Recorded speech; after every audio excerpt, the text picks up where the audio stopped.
It actually works for us. Hey everybody, and welcome back to Pixelated Geek's E3 2015 coverage. Alright, so sorry, we're like a few in now, and there's a lot of bleary-eyed. Yep, we're just chugging along. We got it till about 10 o'clock tonight. Sleep is going to be beautiful. Woo. He only has one more Red Bull left, just as a heads up. Yeah, but you know what's great is that there's stores. Because that's that shit. That's not ever. So Ubisoft is coming in just a little bit here. So Ubisoft is one of those fan favorite publishers because they never manage to piss anybody off. Activision and EA always look a lot like the bad guys next to them, and I think that's because Ubisoft is very French, very Canadian, very European. Everybody's like with your accents. Oh. So. What we're going to see today, we know that we're going to see Rainbow Six Siege, and we know that because it's already been shown at other press conferences. Yep. We know that we're going to see The Division, because that's been shown at 2 other conferences.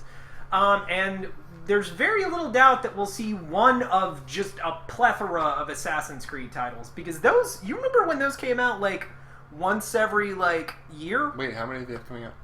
Okay, so hold on. No, I guarantee you, there's going to be more than that. Well, they used to do a thing where they had Assassin's Creed and Assassin's Creed 2 and Assassin's Creed 3, and then they started getting multiple parallel studios working on them. And then last year we got what? It was Unity and Rogue. Unity and Rogue. Okay, so we know Rogue, which is apparently great. Nobody's played it. Yeah. So we know that we're going to see the Victorian, the Victorian London Assassin's Creed. Yeah. So that looks cool. One of the things that I always kind of wondered from the beginning of that franchise is what all we were going to see. And I really wanted a French Revolution one, which we got. Yeah. And I really wanted one in Victorian London, because I thought that would be cool. And the only thing that they have left, I kind of wanted a feudal Japan one. That seemed like, because of the architecture and the environment, that would be really neat.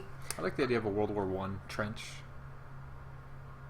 I would be bringing it to the modern day. You crazy man. Also, how are they going to have the climb tower, liberate, rinse, repeat on a trench warfare? I mean, you could also have it in the major cities. Saboteur. Like yeah, kind of like that, maybe a little bit. Yeah, I don't know. I mean, these are trenches, not a city. Yeah. So regardless, we're going to definitely see the Victorian London one. I wouldn't be surprised if they announced another one, because like they did last year. Yeah, that's one of their real cash cow franchises, and I don't think they're afraid to milk it. And the movie next year. Yes, with Fassbender. Yes, if you got to put someone in a video game movie, it may as well be someone awesome. Yeah. So now this is something actually you think we're going to see a Splinter Cell. Yeah, and maybe even a Watch Dogs. Even though it didn't do well, I think that they want to try. It sold well, right? It doesn't matter how something generally what you'll see. Publishers are way more likely to put money behind a game that wasn't received well critically, but sold a lot. Kind of like what happened with Assassin's Creed 1. It was overhyped. It was all right, and then 2 was better. Yeah. So I'm wondering if they're going to do that. Well, and frankly, I liked Watch Dogs. I enjoyed it. Yeah. Yeah. I actually, that's a really good point. I think that would be really cool. And Splinter Cell, it's always good to see another one of those. Those games are great. I mean, they're at the point where, you're kind of, running out of international threats for Sam Fisher to deal with. But, that hasn't stopped the American military. So, someone also mentioned I think it was you, Rayman, because we always get another Rayman game. And, it's funny. Those aren't really games that I play personally, but every time I have, jumped into one, they're beautiful, they're fun, great co-op. They're a really good answer to the sort of disappearing genre of 2D platformer, because Mario has moved away from that largely. We see a Little Big Planet every year and a half or so, but you don't really see a whole lot of 2D platformers. And Rayman is always great, so that would be super exciting. And then there's Taylor's favorite franchise of all time. Okay. Of all time. It was neither my suggestion nor have I ever played it. Yeah, but you were singing in the kitchen. That was him. No, you were also singing in the kitchen. I was whistling. Yeah, whatever. But no, we'll almost certainly see a Just Dance title, because apparently the music game is coming back because Rock Band is coming back with a And Guitar Hero. $250 price tag. And Guitar Hero. you know they're gonna bring out like 5 really enthusiastic looking people to do a demonstration of Just Dance. Or Oh fitness my God, game, yeah. or fitness game, and maybe even some smaller titles. Yeah. like You know, that. almost certainly a fitness game. They'll have a CrossFit person come out there and be like, "Hey, look, I'm into CrossFit. I want to make sure you know I do CrossFit. Look how fit I am because of CrossFit." CrossFit. I love how each of the major publishers has this one section that you know you're gonna sleep through. The bathroom break. EA always has the EA Sports part where you're like, sweet, okay, I can go pee now. And Microsoft now has this new thing where they're like, we swear to God, we love indie developers. We do. I swear we do. And Sony always has that part where they're like, we're winning, so here are our numbers. Pie chart. Yeah, so we understand that you don't care, but we're winning. So we haven't won in a long time. So look at our numbers. And Nintendo's got some weird Yeah, Nintendo always has those games. Yeah. For those gamers. There'll be a dude wearing a dress in the Nintendo press conference, just clapping the entire time. We're awful. And yeah, so what we're going to see for Ubisoft in that section are dance games and fitness games because they sell like crazy.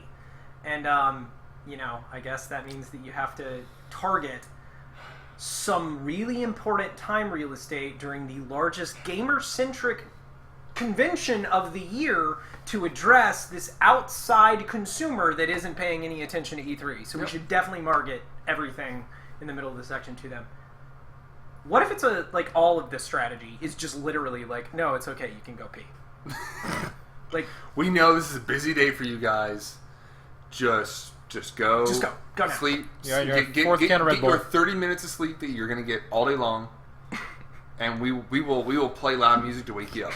that sleep sounds so good right now. Oh my God, it does. But yeah, so in any case, Ubisoft in a couple of minutes here, obviously very excited about the Tom Clancy world of games because that's most of what is happening that's exciting. And we'll see you guys there. Thanks so much for tuning in. We're about to start our live coverage. We'll see you for the recap post-show. Bye. Pixelated Geek's coverage of E3 2015. We just finished the Ubisoft press conference, which...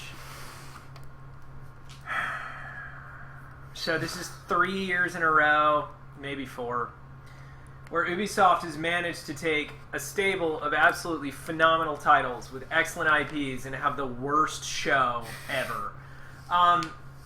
There's something about Aisha Tyler that just, I don't know what it is.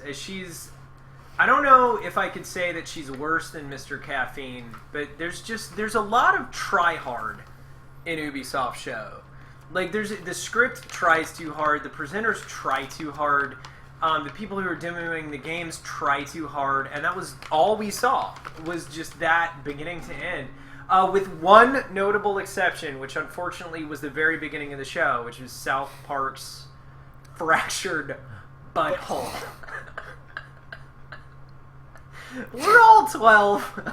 We all know. Everybody's 12. Particularly They're Matt and 12. Trey. And they dropped an Matt and F-bomb Trey at the are beginning. fun. Right, they did. This is the year of the F-bomb, by the way. Apparently that's just something that you can do at E3 now. So, South Park's Fractured Butthole is a direct sequel to last year's The Stick of Truth. You presume, I think you play as the same character. You're that. the new kid. And this year, instead of playing like a LARP, like a fantasy thing, you're playing superheroes. And your character just so happens to have a super butthole. A butthole with superpowers. Well, if you played the first one, you knew that your character's... Has a mystical ability. Yeah, I mean, the butt was a big part of the first one, too. But you haven't played yet, right? No, I've beaten it. Okay. Oh, no, I beat that game twice. I went back through as the Jew class, because there was no way that I was not going to play as a Jew. And I really hope the Jew class comes back in this one as well. Because the combination of mystical Jew powers and mystical butthole powers that's a combination. But now we're superheroes, so... Right. Yeah. Mystical butthole superpowers. It's going to be great. It's going to be... Obsidian has, seriously, Obsidian is on a roll. But it's not them, though. They said it was they're not. Montreal, I think. Yeah, I think they said it was a different studio. now I'm concerned because seriously, I felt like my butthole was in good hands with Obsidian. Yeah? But now, you're worried about the safety of your butthole. Well, frankly speaking, I don't let just anyone handle my butthole. And Nor as a should you. consequence, I think we need to be careful with our buttholes. I think that's a very important thing. So, yeah, regardless, the game looked great. And that was the last thing that we saw that wasn't annoying about that press conference was Matt and Trey. They were refreshing and honest. They were, as they always are. Right, and that's not something. That's not something that I'm surprised by. But it was like what it did. Frankly, was put in harsh relief everything for the rest of that show, because Ubisoft somehow has become this crazy, like, weird corporate monster full of posturing and posing.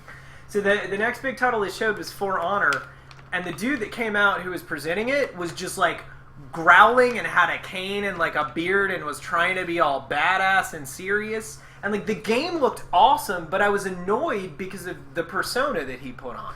But so regardless, we should talk about the game. 4v4.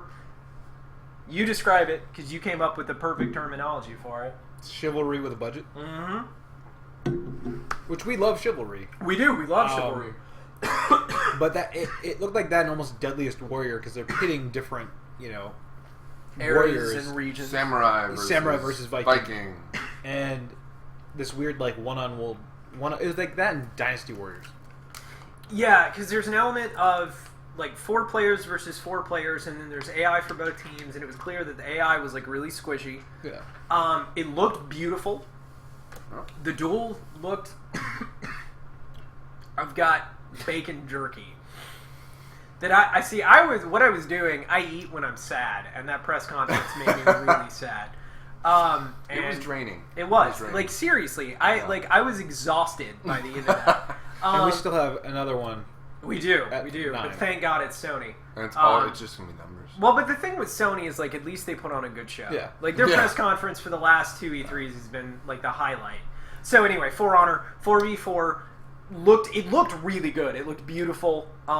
We saw both CG trailer and gameplay, and the gameplay looked good. There was a lot of nice control elements. It looked like the duels would be interesting.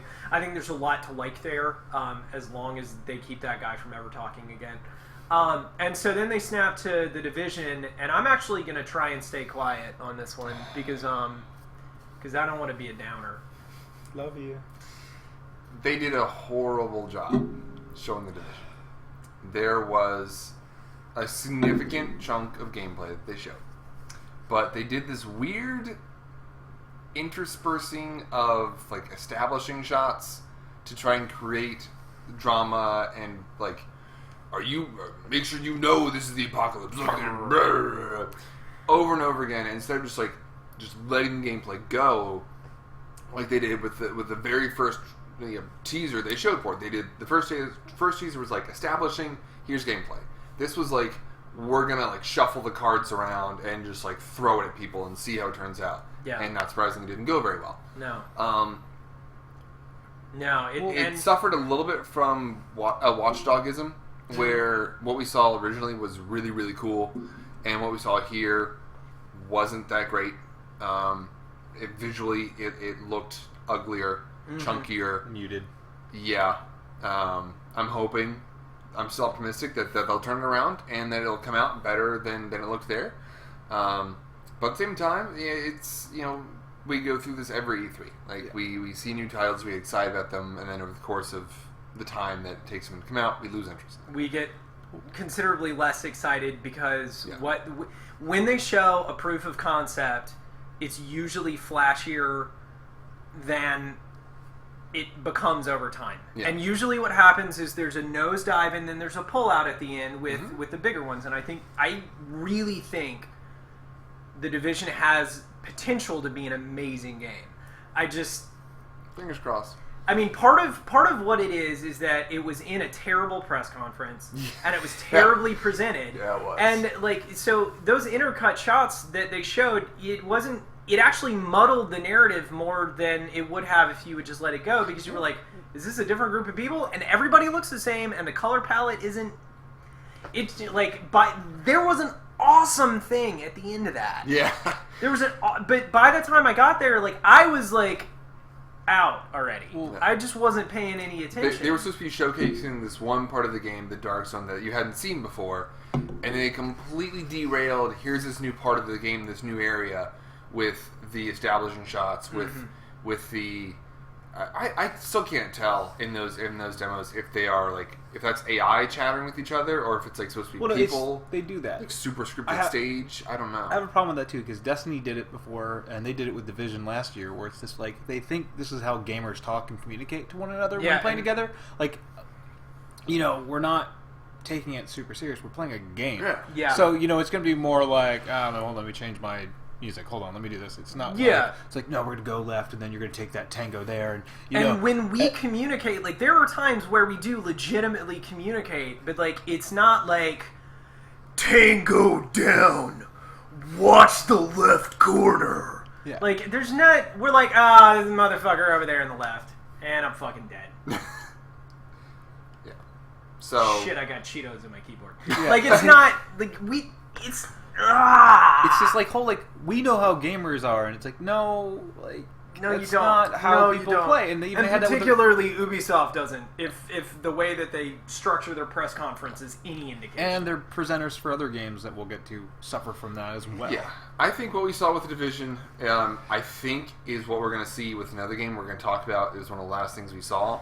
I think the same thing is going to happen to that. We'll call it Watchdog Syndrome. Yeah, well, it's a watchdogism. I think that's going to happen to a lot of these games, and unfortunately, Division was one of the three games before where we actually saw gameplay. Yeah. Everything else was like pre-rendered, not in-engine stuff, and that's very Ubisoft. It is very much in keeping with what they do, and it's funny because this year everybody seems to be getting like better about it. Like we've been seeing a much larger percentage of either in-engine or gameplay sequences, and so when we got to this one, like I think in addition to the bad presentation, there was also a thing where it was like, this is a CG trailer for a game that we've been knowing is coming for a long time. Watching a CG trailer gives me nothing. No, it doesn't. It doesn't. Unless I don't know anything about the game. Right. The only time you can do a CG trailer is when it's like the teaser or the reveal. Yeah. And like, look at For Honor. Brand new game. Yep. And we got CG and we had gameplay. Yeah. Yep. And then we had all these other games but I think that I'm more, are not new, and we only got pre-rendered. Yeah. Well, and just to prove a point, out of this stuff we're looking at here, I'm more excited for Honor than I am, like, more excited about it, potentially, than most of what else is up there, and I think it's partially because I didn't know about it, and they showed me gameplay, and it looked compelling. I think that For Honor will deliver exactly what we saw. Yeah, and see, that's important. It's important to do that. Don't overpromise and underdeliver. And like, I do have faith that the Division will be solid. But what that showed me was there's a weakness in it on some level, And they have to hide it. and I don't know about that. Now, it did present something we do really need to talk about this, which is the way that multiplayer grouping works. There's an element of backstabbing in it that's interesting. So like the sequence had 3 players, and there was one sequence where they were going to go up against another player group, but then there was an enemy group, so they decided to fight the enemy group, and then decided by like they were pointing guns at each other, and then the new group of 2 just like went right past and engaged the others, right? Which I don't think were players. I'm not sure because to it was such a badly presented thing. Yeah. I'm not really sure what we saw, but regardless. So the 2 that they're all pointing guns at it, they go past, they engage the group, and then the 3 players that you're kind of seeing from the perspective of join in on the attack. Mm-hmm. And so like they're like allies with each other with no communication that we saw. Yeah. So that would actually be an interesting thing, not to have people talk, like to not even allow them to talk to each other. Chat. Yeah. And so, like, as that progressed, you saw that get resolved, and then at the end of the sequence, you had 2 of the 3 players in the group injured. And and one of them said, can you help me up? And then the third player, like, shot and killed one, and then walked over, shot and killed the other, and then took all their shit. He left the group, and then proceeded to finish them all. Yeah. So there's gonna be some griefery there. There's gonna be some trolling. You're not going to stop pointing your gun at people until you're like safe in a loading screen. Yeah. Or like. And it's funny because even the three of us, like I trust you guys when I'm playing in groups with you. But what's gonna happen is we're gonna be like we're gonna be killing like all these people around us, and then we'll call in the chopper, and they'll all be dead, and we'll all just be like, no.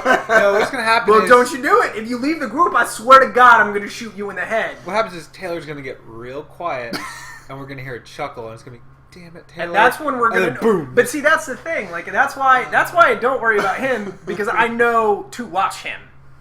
It's you that I'm worried about, because you're the one that we trust most, and we're gonna be sitting here going, look, like I know you, and then pop, and we're just like, mother. I just hope you can betray people without leaving the group, because unless leaving the group is like I hit one button. If I have to go into a menu to do that, I'm taking my hands off controls that I need my hands on. Yeah. So either I need to be able to betray you guys without leaving the group, or it's like Xbox leave group. Yeah. And then I can proceed to just try and blow everyone up. So regardless, there's some really compelling stuff in that gameplay, and that's too bad because that game looked like shit. That was just a terrible presentation. Okay, so there was Drive Club, which I guess Ubisoft wanted to remind us still exists, which is probably a bad idea because it was very poorly received, and nothing about that trailer did anything to reignite any interest whatsoever. And aren't I supposed to be getting a free version of that game somehow through some service? Are you? I don't know. PlayStation 4? I think we were supposed to get a free version of that game, just never materialized. Whatever. I don't give a shit anyway. I wouldn't play it. Another driving game? Yeah. Trackmania. Which looks great. Yeah. Like all those games do. All those games are really compelling. They're very fun. You can create whatever you want. Cool feature on this one was that it will just build a track for you, randomly thrown together. And it becomes it's not fair, but have fun. Well, and I liked it. It felt like one of the more honest ones that was here, or that was in the presentation, because like they had the game build this track, and as the presenter was starting it off, he clipped the top of a sign and just like rolled over and had to restart the track. Like a second after it started. So you could tell that it was something he hadn't done before. You could tell that the game was running right, like in real time. Yeah.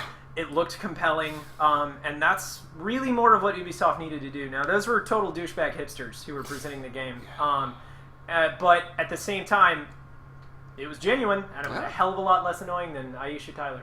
And so then we skipped into Just Dance, which... Called it. You did. You called that. Yeah, and we're going to get a new one, and I know that that's really exciting for the people out there that play those games. No fitness game, though. No fitness game. Yeah. And then also, for some reason, they felt like it was necessary to do that thing that they always do with Just Dance, which is bring in the celebrity of the week and have them do a little awkward dance number. Yeah. And we didn't know who it was because normally Jason Derulo announces himself at the beginning of a song by doing something like Jason Derulo or whatever, and then the song starts. We don't know who that is. We're taking his word for that. He always does that. That's just his thing. All right, and it's fun because I don't listen to the radio, but like there was a time when I was in a car where the radio was on, and I was like, "Who is this?" And he was like, "Jason Derulo," and I was like, "Oh, it's Jason Derulo." Oh, okay. And so when he didn't say anything before today, I was like, "Who are you? I don't know who you are. This is weird for me. What's happening?" But it was stupid, and he sounded terrible. And I get that those games are a big deal, and apparently they're bringing them to all consoles, whether you have a camera or not. You can use your smartphone, your cell phone camera as the camera. And then they said they're going to bring it to consoles like.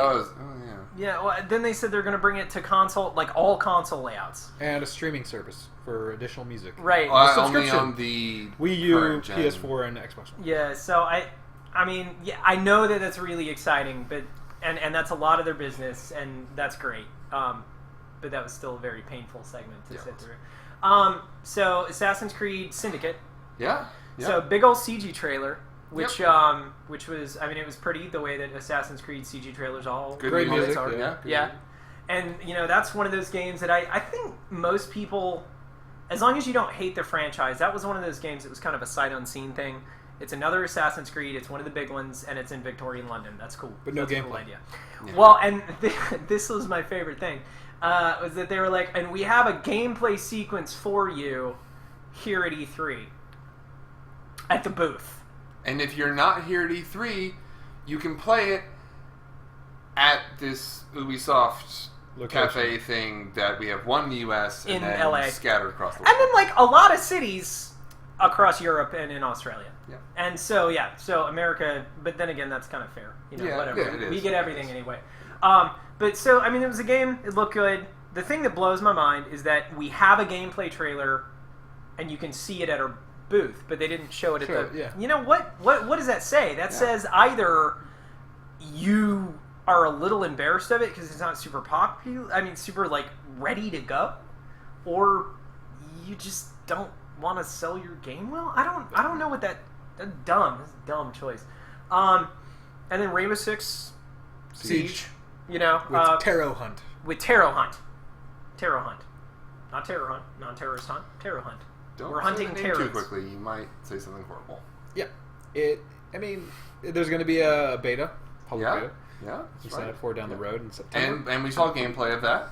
There was. Yeah. With and- awkward communication. Yeah, more of that. Overly tactical, technical communication. But, Yeah. you know, it looks fun. It looks, you know, yeah. like a great co-op experience. You can still blow holes in walls and shoot Yes. through them, Yeah. which is awesome, or Yeah. floors or ceilings. That did not suffer from watchdogism. No, it didn't. And frankly, like, it didn't look amazing, but it was one of those things where, like, because of the level of environmental destruction, it doesn't really have to. No. And that's going to be one of those games where, with a lot of games, you notice how pretty something is for the first, like, 30 minutes, and then you never notice it again. Yeah. And with a game like that, it doesn't have to be stunning. It has to be workmanlike, Mhm. and then the environmental destruction has to be really good, and it is. Yeah. I don't think there's any question that game's going to be like really fun and really good. I think I do have a question about whether or not that game is going to suffer from launching in a window that's kind of complicated. Yeah. So was that one of the ones that we're getting that spring of next year, or are we getting that? The beta was in September, right? Yeah. I'm not crazy. I originally thought it has an October release. I'm not entirely certain. They're throwing a lot of numbers at us. But whether it launches this fall or spring of next year, it doesn't matter when it launches. There's like a 6-month span of time where just there's a lot of competition. Yeah. But Rainbow Six, you know, it's different from other shooters. And there was I forgot about this about the Division. There was announced the beta for 2016, And the and way then like a release date was like late 2016 or something. So it still has time. yeah. A lot. And there is time. And the way that they talked about the beta for the Division, it sounded like it was just going to be open. Yeah. Like they didn't say anything about sign-ups, anything about exclusivity. So I mean that's good news. And then last part of the presentation, which was Really? surprising. Yeah, out of nowhere. I mean, like we were throwing shit around for the first like 30 seconds of the trailer, going, "Is it Just Cause?" Wait, that's the wrong publisher. Is this the Cartel? Call Like of Call of Juarez? Juarez? Call of Juarez, Like yeah. what is going on here? And It looked a little too tactical. it did. It looked a little bit tactical. But really fast paced considering what it is. Yeah. And what it is Ghost Recon Wildlands, which is a open world cooperational shooter with skydiving. So it's And like If you choose to Motorbikes. go that way. yeah. And one of the things that was like really interesting about it is, first of all, you have vehicles. You have like it showed them controlling a helicopter, an ATV, and motorbikes. Yep. There was a heavy implication of co-op. And you have an open world, and you get to choose how you tackle each objective. And the way that the trailer worked out, they did this little beating you over the head symbolism with blood going 3 different directions. But essentially, you have like a all-out just raid route. You have like a stealth tactical route, and then you have something that was like an ambush route. And I didn't really understand the difference between those two. I guess I don't know. Regardless, you have different ways that you can tackle each objective.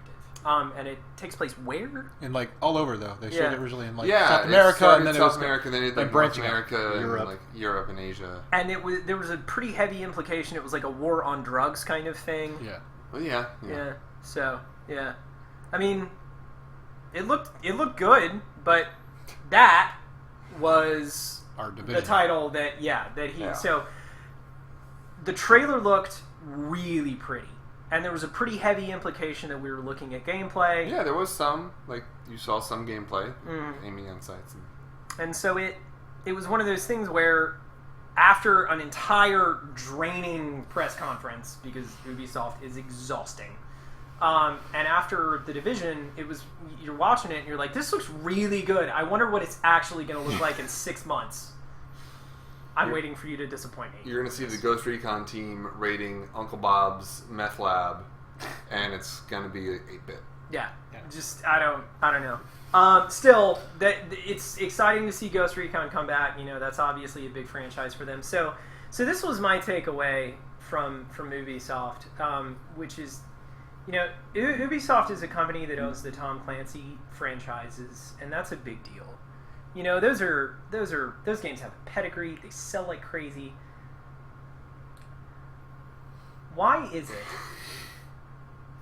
And, I'm not just thinking, okay, so For Honor was also awesome. South Park was also awesome.